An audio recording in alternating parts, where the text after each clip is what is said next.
I was watching TV, not because I was interested, but because silence feels heavier when you grow old. When he turned it off and said, "Go to your room, old lady," I didn't feel angry. I felt tired, tired of pretending that I still mattered in a house where I had once given everything. I sat there for a moment, staring at the dark screen, wondering when I stopped being a mother and became someone people wanted out of the way. I stood up quietly, not because I was weak, but because I was done begging for a place that was once mine. I didn't know then that the very next day, a knock at the door would speak for me in a way I never could. Stay with me. If you've ever loved your family more than yourself, if you've ever stayed silent just to keep the peace, this story is for you. This is the Mother Voice. Subscribe, not out of habit, but so you don't have to walk through these stories alone. And please, listen until the end, because sometimes the stories we almost skip are the ones that understand us the most. My name is Evelyn Monroe. I am 62 years old, and for most of my life, I believed that love, real love, never keeps score. I raised my daughter, Rachel, in this very house. I remember the sound of her laughter bouncing off these walls, the quiet evenings sitting close to her, helping her through her schoolwork, one gentle moment at a time. I remember the way she used to fall asleep on the couch with her head on my lap. This house was never fancy, but it was full of noise, full of purpose, full of me. When Rachel got married, I told myself I was lucky. Lucky that she had found someone strong, someone confident, someone who said all the right things in front of others. His name was Ethan. He shook my hand firmly the first time we met and called me ma'am, like he respected me. I wanted to believe him. After my husband passed, they asked me to stay. "You shouldn't be alone, Mom," Rachel said. I agreed, thinking family meant safety. I didn't notice at first how the house began to feel smaller, how my voice seemed to carry less weight, how decisions were suddenly made without me. That night, I was sitting on the couch, the television playing softly. I wasn't really watching. At my age, silence can feel louder than any sound, and the TV helped keep it away. Ethan walked in, glanced at the screen, and without a word, turned it off. "Go to your room, old lady," he said. "This is my living room now." The words landed quietly, but they stayed. Rachel was in the kitchen. She heard him. I know she did. But she didn't say anything. She didn't look at me. She kept washing the same plate over and over again, like if she focused hard enough, the moment would disappear. I didn't argue. I didn't cry. I just stood up slowly, feeling something heavy settle in my chest. Not anger, not shock, just the deep, aching realization that in the place I once called home, I had somehow become a guest. As I walked down the hallway to my room, I told myself it was just a bad night. People say things they don't mean. Tomorrow would be better. I didn't know then that tomorrow was already on its way, and it was carrying a truth I was not prepared to face. I closed my bedroom door softly, the way you do when you don't want anyone to notice you're hurt. The room was small, but it had become my refuge. A narrow bed, a dresser that still smelled faintly of lavender, a framed photo of Rachel as a little girl, missing 2 front teeth and smiling like the world had never disappointed her. I sat on the edge of the bed and listened. The house didn't sound like it used to. There was laughter, his laughter, coming from the living room. The television was back on, loud, confident, as if nothing had happened, as if I hadn't just been pushed out of my own space with a sentence that cut deeper than any argument ever could. I told myself not to cry. At my age, tears feel like something you should have learned to control by now. So instead, I folded my hands in my lap and stared at the wall, counting the tiny cracks in the paint. 1, 2, 3.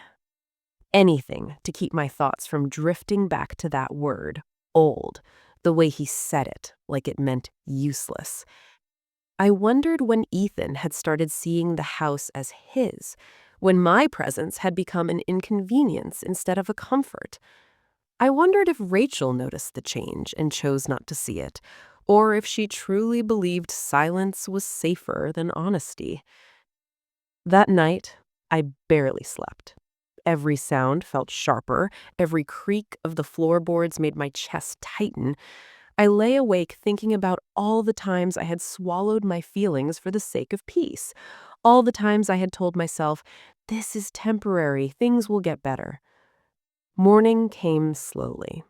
Pale light crept through the curtains, and with it, a familiar ache settled into my bones.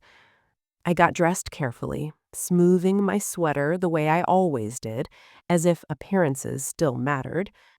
When I stepped into the kitchen, Rachel was already there, pouring coffee. She looked at me for a moment, just long enough for me to think she might say something. But she didn't. "Good morning, Mom," she said quietly, her eyes fixed on the mug in her hands. "Good morning," I replied. That was it. No apology, no explanation, just two polite words standing in for everything that had gone wrong. I didn't know then that this silence, this careful avoidance, was only the beginning, that whatever was coming next would force all of us to stop pretending. And somewhere beyond those walls, a decision had already been made, one that would soon arrive at our door. Breakfast passed without conversation. The clink of Rachel's spoon against her mug sounded louder than it should have, like the house itself was listening. Ethan wasn't there. Rachel said he had left early for work. She didn't look up when she said it. I cleaned up quietly, the way I always did, wiped the counter, rinsed the sink. I had learned long ago that staying useful was the easiest way to stay invisible. Later that morning, I sat by the window in the small sitting room, watching cars pass by. Each one seemed to be going somewhere important, somewhere chosen. I wondered when my own days had stopped feeling like they belonged to me. Rachel moved through the house like a stranger. She avoided my eyes, busied herself with chores that didn't need doing. Once she walked past me and brushed my arm by accident. She flinched, as if the touch itself reminded her of something she didn't want to face. "Are you okay, Mom?" she asked finally. I looked at her, really looked. The daughter I had raised was still there, soft-eyed, uncertain, but there was something else now, standing between us. Fear, maybe, or habit. "I'm fine," I said.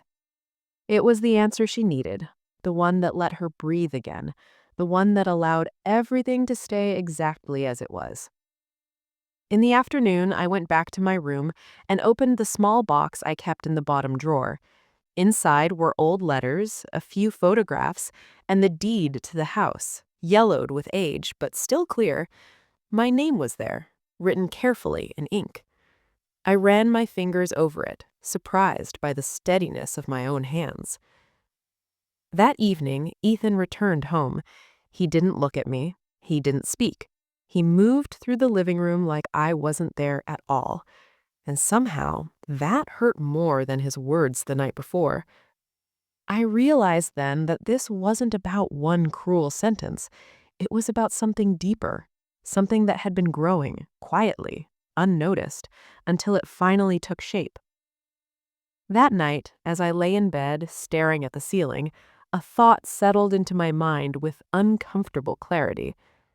Silence wasn't protecting me anymore. It was erasing me. And if I didn't do something, if I didn't face what was coming, there would soon be nothing left of the life I thought I still had. The next few days passed quietly, but the silence felt heavier than any argument ever could.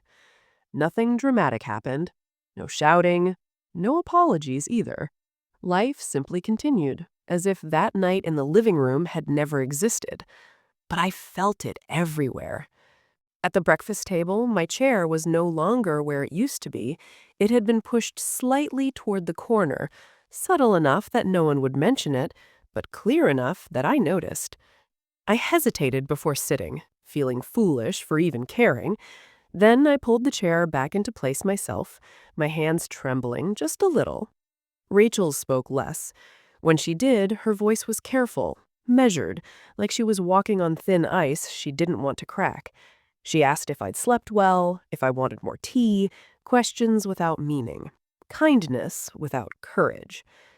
Ethan, on the other hand, acted as if everything was perfectly normal. He left early each morning. Rachel mentioned casually that Ethan had already gone to work when I came into the kitchen, as though that information mattered, as though his absence made the house lighter. But it didn't. His presence lingered in the rooms, in the way the television stayed loud, in the way doors closed just a little harder than necessary. I found myself shrinking. I washed my cup immediately after using it, afraid of leaving it in the sink too long. I folded my blanket tighter than before. I walked softer, quieter, like my footsteps themselves might offend someone.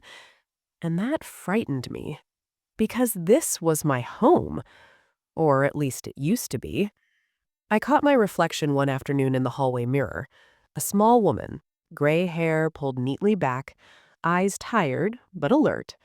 I looked like someone who had spent a lifetime giving, loving, making space for others. And yet here I was, learning how to make myself smaller. That evening, Rachel stood beside me while I cooked dinner. Our shoulders almost touched. Almost. She opened her mouth once, like she wanted to say something, then she closed it again. "Mom, Ethan's just been stressed lately." I nodded. Slowly, carefully. "I understand," I said. But what I didn't say, what sat heavy in my chest, was this. Stress doesn't excuse cruelty, and silence doesn't erase pain. That night, as I lay in bed listening to the hum of the house, I realized something important. This wasn't just about words spoken in anger. It was about what happens when respect disappears quietly, one small moment at a time. And somewhere deep inside me, a question had begun to form. How much longer could I live like this before I stopped recognizing myself? By the end of that week, I understood something I had been trying not to see. I was no longer part of the household rhythm. I was an interruption. No one said it out loud. They didn't have to. It lived in the pauses, in the glances, in the way Rachel would start a sentence and stop halfway through, as if weighing whether my presence made it inconvenient. Ethan controlled the house without ever raising his voice. The thermostat was adjusted without asking. The television volume was set to his liking. Meals were timed around his schedule, not mine. When friends called, Rachel stepped outside to talk. When mail arrived, Ethan sorted it before it reached the table. I'd told myself these were small things, harmless things. But small things, repeated often enough, can teach you exactly where you stand. One afternoon, I was folding laundry in the living room. The sunlight fell softly through the window, and for a moment, I felt almost calm. Then, Ethan walked in and stopped. "I need the space," he said flatly. I looked down at the clothes in my hands. Rachel's sweater, a pair of socks, things I had washed for years without question. "I'll be done in a minute," I said. He sighed, as if I had asked for something unreasonable. "I said I need the space." So I gathered the laundry and carried it back to my room. My arms weren't heavy, but my chest was. The room closed around me again, smaller than it had ever been. That night, Rachel knocked on my door. "Mom," she said quietly, "you know how Ethan is. He's just stressed." I waited for more, for concern, for regret, for something that sounded like protection, but nothing else came. "I understand," I said. because that's what mothers do when the truth would cause too much trouble. She nodded, relieved, and left. Alone again, I sat on my bed and stared at my hands.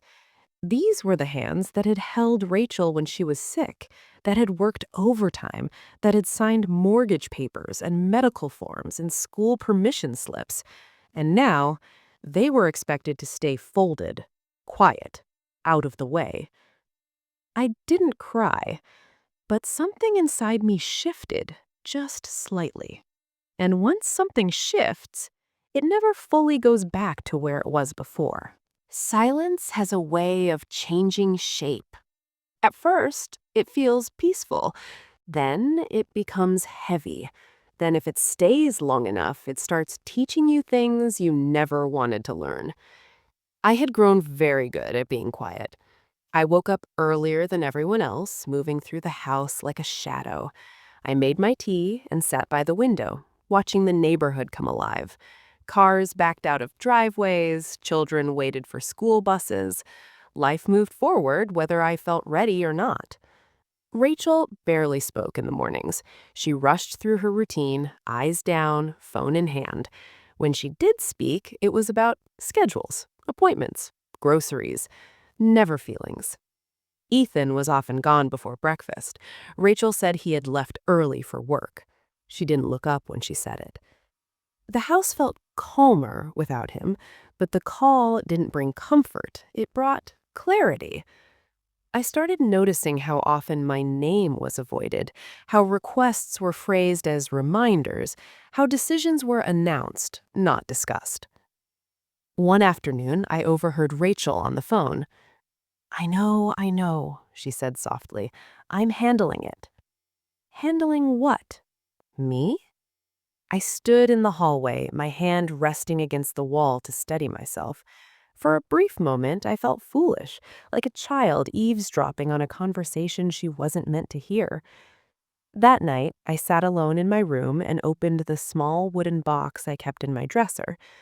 Inside were documents, letters, old bank statements, things I had held on to without knowing why, just a quiet instinct that said, keep these safe. I touched the edges of the papers and felt something unfamiliar rise in my chest. Not fear, awareness. I realized then that silence wasn't protecting me anymore. It was erasing me. And I understood something else, too. If I didn't speak for myself soon, someone else would decide my future for me, and they wouldn't ask my permission. That morning, Ethan was home. I knew it before I saw him. The house felt different when he was there. Tighter somehow, like the walls were listening. He was sitting at the dining table, scrolling through his phone, coffee untouched. He didn't look up when I entered the kitchen. Rachel stood by the counter, slicing fruit she wasn't eating. The knife hit the cutting board a little too hard each time. "Morning," I said. Ethan finally glanced at me. Just a glance, no greeting. "We need to talk about something," he said, his voice calm in the way that makes you uneasy. "About arrangements." Rachel's hand froze mid-slice. "What arrangements?" I asked. He leaned back in his chair. "This house, how things are set up. It's not working long term." I waited for Rachel to speak. She didn't. "I mean, you've had a good life here, but people our age need privacy, space. It's only reasonable." Our age. As if I were furniture that no longer matched the room. I looked at Rachel then. "Is this what you want?" Her eyes filled, but her voice stayed steady. "Mom, Ethan's just trying to plan ahead." Plan ahead. I nodded slowly, even as something inside me cracked open. I realized then that the conversation had already happened, just not with me present. Ethan stood up. "We're not saying anything drastic, just exploring options. Options that didn't include my voice." Later that afternoon, I found a folder on the kitchen counter. Neatly stacked papers, typed labels, my name printed where it didn't belong. I didn't open it. I didn't need to. That evening, Rachel knocked on my bedroom door. She sat beside me on the bed, close enough that I could feel the familiar warmth of her shoulder. "I'm trying to do what's best," she whispered. "For who?" I asked. She didn't answer. After she left, I stared at the ceiling, listening to the house settle for the night. I thought about all the years I had protected her, all the times I had chosen silence so she wouldn't have to. And for the first time, I asked myself a question that felt dangerous and overdue. What if staying quiet was no longer love? What if it was surrender? Somewhere beyond that house, plans were moving forward without me, and I could feel it now. Something was coming. It happened the next morning. The knock was soft, almost polite, not the kind that demands attention, but the kind that assumes it will be answered. Rachel was upstairs. Ethan had already left for work. The house was unusually quiet, the kind of quiet that makes your thoughts echo. I opened the door.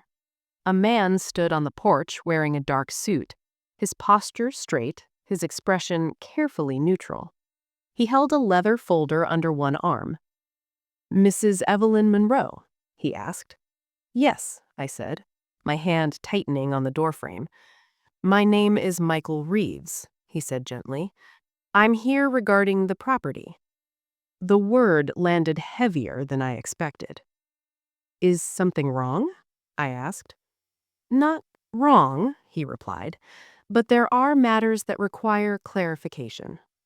He glanced past me, just briefly, as if assessing the house itself, as if measuring something invisible. "I'd prefer to speak inside, if that's all right." I hesitated, then stepped aside. We sat at the dining table, the same table where Ethan had spoken about arrangements the day before. The man placed the folder between us, but didn't open it yet. "How long have you lived here, Mrs. Monroe?" he asked. 34 years, I said. He nodded slowly. "And the property taxes, have you handled those yourself?" "Yes, always." He paused, then folded his hands. "May I ask, did your son-in-law mention any upcoming changes?" "No," I said. Something shifted in his expression. Not surprise, concern. "I see." Before I could ask more, Rachel came down the stairs. She stopped short when she saw us. "Mom," she said, "who is this?" The man stood politely. "Michael Reeves. I represent the estate connected to this home." Rachel's face drained of color. "Estate?" she repeated. "Yes," he said calmly. "Specifically, the original ownership and what was legally transferred and what was not." My heart began to pound. "What does that mean?" I asked. He finally opened the folder, pages neatly arranged, official, unforgiving. "It means," he said carefully, "there are assumptions being made in this household that may not be accurate." Rachel sank into a chair, her hands trembling in her lap. At that moment, the front door opened. Ethan stepped inside. He stopped at the door, his face looking as if he already knew exactly who the man was. No confusion crossed his expression, no questions, just a quiet, unsettling awareness. And in that instant, something inside me shifted. This visit wasn't a surprise to everyone, only to me. For a moment, no one spoke. The silence stretched between us, thick and uncomfortable, until Ethan finally closed the door behind him. He didn't rush, he never did. Control, I had learned, was always quieter than anger. "What's going on?" he asked, his voice calm, almost casual. Michael Reeves stood and offered his hand. "Good morning. I'm here regarding the property." Ethan nodded once, but didn't shake his hand. "I'm aware," he said. That answer hit me harder than anything else. "You're aware?" I asked, my voice sharper than I intended. Ethan glanced at me, then back at the man in the suit. "There's no need to make this bigger than it is," he said. "This can be handled privately." Michael remained polite but firm.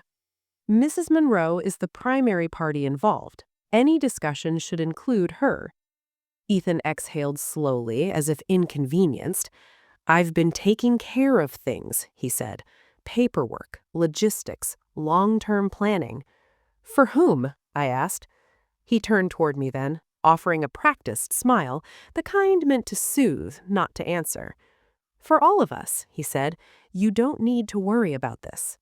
That was when I felt it. That familiar shrinking feeling, the one that told me I was being moved out of the conversation without anyone actually asking me to leave. Michael cleared his throat. "With respect," he said, "there are documents that indicate Mrs. Monroe retains sole ownership of this property." Rachel looked up sharply. "What?"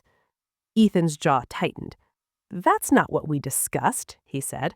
"What you discussed," Michael replied calmly, "does not override what is legally recorded." My heart pounded so loudly I wondered if they could hear it. "I own this house?" I asked quietly. Michael nodded. "Yes, ma'am, fully." The seam seemed to tilt. Ethan laughed softly, but there was no humor in it. "This is a misunderstanding," he said. "We've been paying the bills." "Paying bills," Michael replied, "does not transfer ownership." Rachel's eyes filled with confusion. "Ethan, you told me—" He cut her off gently. "Not now."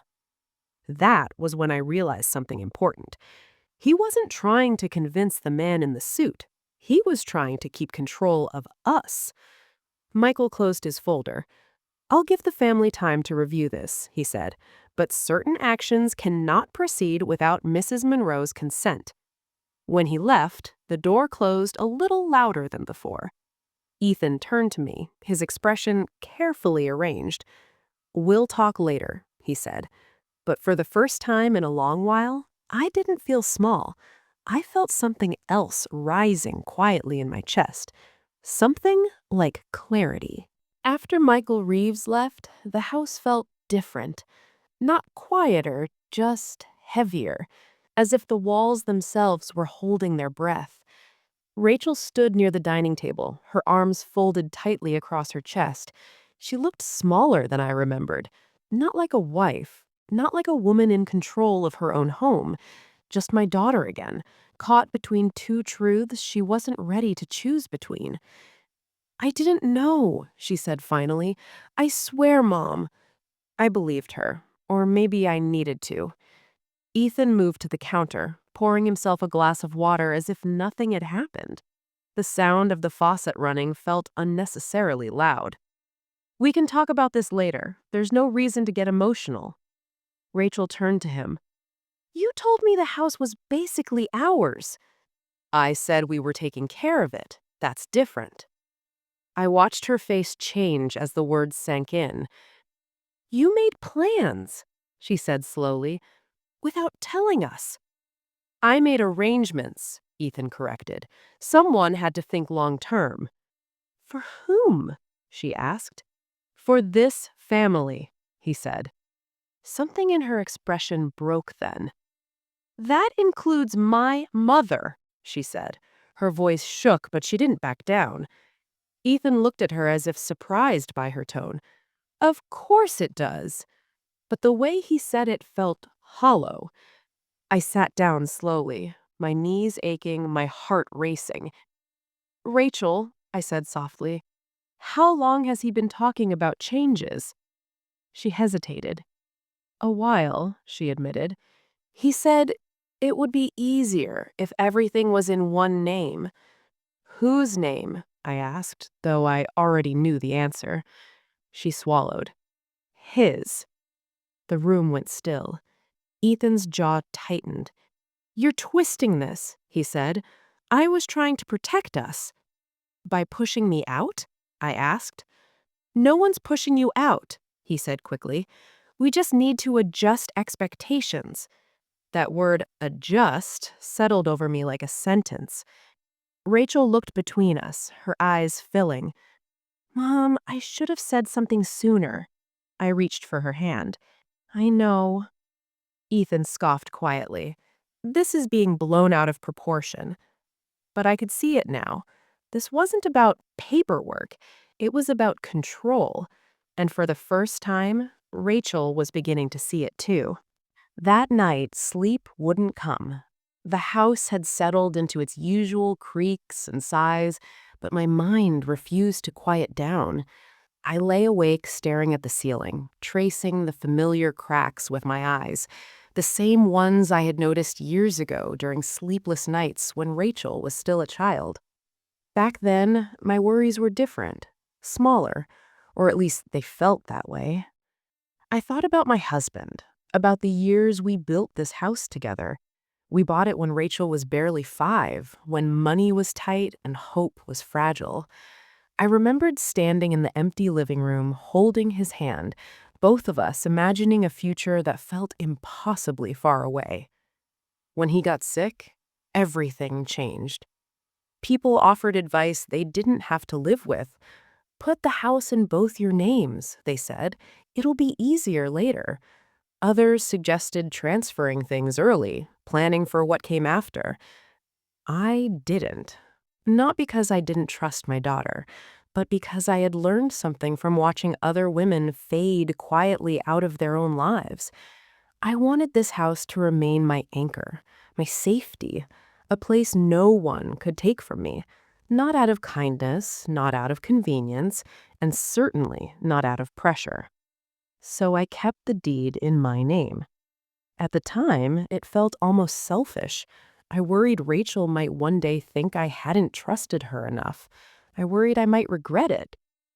Now, lying in the dark, I understood that younger version of myself more clearly than ever.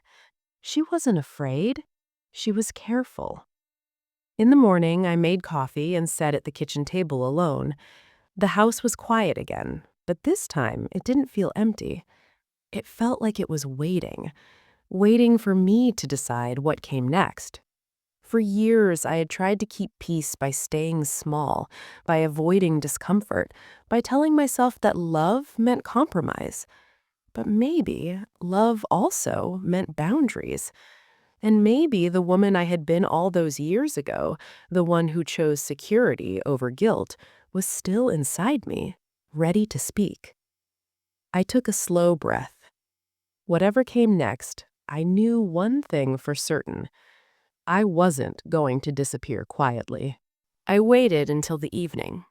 Not because I was afraid, but because I wanted my words to be steady when they came. The house had its routines, and I let them unfold like usual. Dinner was quiet, too quiet. Rachel barely touched her food. Ethan scrolled through his phone, his attention half present, as if none of this truly concerned him. When the plates were cleared, I stayed seated. "Ethan," I said. He looked up, surprised by my tone. Not angry, not apologetic, just calm. "Yes," he replied. "I need to say something, and I need you to listen." Rachel straightened in her chair. Ethan leaned back slightly, folding his arms. "Go ahead." "This house," I said slowly, "is legally mine, and I intend to remain here." The words hung in the air. Ethan smiled faintly. "No one's disputing that." "But your actions are," I said. "Your plans, your expectations." Rachel's eyes flicked toward him. "I never agreed to be treated like a guest. I never agreed to give up my space, my voice, or my dignity." Ethan's smile faded. "You're overreacting." "No," I said gently. "I'm responding." For a moment, he looked almost amused. "So, what exactly are you asking for?" "I'm not asking. I'm stating." Rachel let out a small breath, like she'd been holding it in for days. "I will not be spoken to disrespectfully in my own home. I will not be told where I belong, and any decisions about this house will involve me." Ethan's jaw tightened. "This isn't how families work." This is how respect works, I replied. Silence followed. Finally, Rachel spoke. He's right, Mom. I mean, you're right. Ethan turned to her sharply. Rachel? She raised her hand. No, let her finish. I felt something shift inside me, not loud, but permanent. I don't want conflict, I want peace, but peace doesn't come from being erased. Ethan stood up. We'll talk about this later. I nodded. We will. As he walked away, I realized something important. For the first time, he didn't leave the room in control. He left it unsettled. That night, Rachel came to my room. She didn't knock right away. I could hear her standing outside the door, shifting her weight, gathering courage. When she finally tapped softly, I already knew why she was there. Mom, she said. Come in, I replied. She sat on the edge of the bed, just like she used to when she was younger. For a moment, neither of us spoke. The silence between us wasn't empty. It was heavy with everything we hadn't said for too long. I should have protected you, she said finally. Her voice cracked on the last word. I reached for her hand. You were trying to survive, I said gently. She shook her head. I heard him that night when he said those things, and I stayed quiet. Tears slipped down her cheeks. I told myself it wasn't that bad, that he was stressed, that it wasn't my place to interfere. Her grip tightened around my fingers. But it was my place. You're my mother. I brushed a tear from her face. Sometimes love makes us afraid, I said. Afraid of losing what we've built. I didn't want another failure, she whispered. I thought if I kept the peace, everything would settle. I closed my eyes for a moment. Peace that costs you your conscience is too expensive. She leaned into me then, her head resting against my shoulder, just like she used to after nightmares. I held her, feeling the quiet weight of years pressing down on us. I don't want him to speak to you like that again, she said. Neither do I replied. She pulled back slightly. If it comes to choosing, I shook my head. I'm not asking you to choose. I'm asking you to see. She nodded slowly. I do now. In that moment, something healed between us. Not perfectly, not completely, but enough. Enough to stand together. Enough to stop pretending. And enough to face whatever came next, side by side. The next day, Ethan came home earlier than usual. I knew something was different the moment I heard his keys. There was no pause at the door, no slow entrance, just a sharp turn of the lock, like he had already decided how the evening would go. Rachel was in the kitchen. I was at the table, sorting through old papers I hadn't looked at in years. We need to talk, he said. Then talk, I replied without looking up. He glanced at the papers, irritation flashing across his face. You're going through documents now? I'm remembering, I said. There's a difference. Rachel watched us closely, her hands clenched around a dish towel. I don't like what's happening, Ethan said. This house feels divided. It's always been divided, I said quietly. You're just noticing it now. He turned to Rachel. This isn't healthy for us. She met his gaze. Neither was pretending everything was fine. That stopped him. He exhaled sharply. You're letting this get in your head, Mom. I'm letting the truth in, I replied. His voice hardened. You're tearing this family apart. I finally looked up at him then. No, I'm refusing to be torn out of it. Silence fell. Ethan stepped closer to the table. What do you want? I folded the papers neatly. Respect, I said, and clarity. He laughed without humor. You already have a roof over your head. That's not the same as belonging, I said. Rachel spoke up. She's not the problem, Ethan. His eyes flicked to her. "So you're taking sides now?" "I'm taking responsibility," she replied. For the first time, I saw it. The uncertainty, the crack in the authority he thought was permanent. "This isn't over," he said quietly. I nodded. "I know." As he walked away, I felt it clearly. Control doesn't disappear all at once. It slips. And once it starts slipping, it never fully returns. Ethan didn't come home that night. Rachel told me he had gone to stay with a friend, that he needed space. I didn't ask questions. Some answers arrive on their own, whether we invite them or not. The house felt different without him. Not empty, lighter. The next morning, I woke up early and made coffee. I carried my mug into the living room and sat on the couch. My couch. The sunlight streamed through the windows just the way it always had, warming the same floor I had once cleaned on my hands and knees while Rachel played nearby. No one turned off the television. No one told me where I belonged. Rachel joined me quietly and sat beside me. "I talked to him," she said, "about everything." I nodded. "And?" She took a deep breath. "He didn't like hearing it, but he heard it." That was enough. A week later, the papers were finalized. Not changes, confirmations. Boundaries put into words. Michael Reeves explained everything carefully, respectfully. The house was mine. It had always been mine. Ethan moved out shortly after. There were tears, there were hard conversations, but there was no shouting, no revenge, just truth doing what it does best, standing firm when everything else falls away. Rachel and I began rebuilding something quieter between us. Trust doesn't return all at once. It grows slowly, like a plant you almost gave up on, but didn't. One evening, she hugged me and said, "I forgot how strong you are." I smiled. I didn't forget. I just stayed quiet. Now, when I walk through this house, I don't feel like a guest. I feel remembered. Remembered by the walls that watched me raise a child.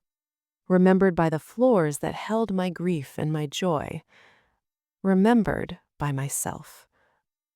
Growing older doesn't mean growing invisible, and dignity, real dignity, doesn't ask for permission. It simply stands.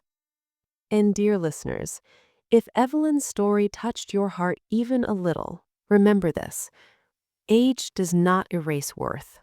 Silence does not mean weakness, and choosing yourself is never selfish. Here, on The Mother Voice, we honor every woman who stood quietly for too long and finally decided to stand tall. If this story spoke to you, please like this video and subscribe to the channel, because every story shared helps another mother, sister, or daughter feel seen.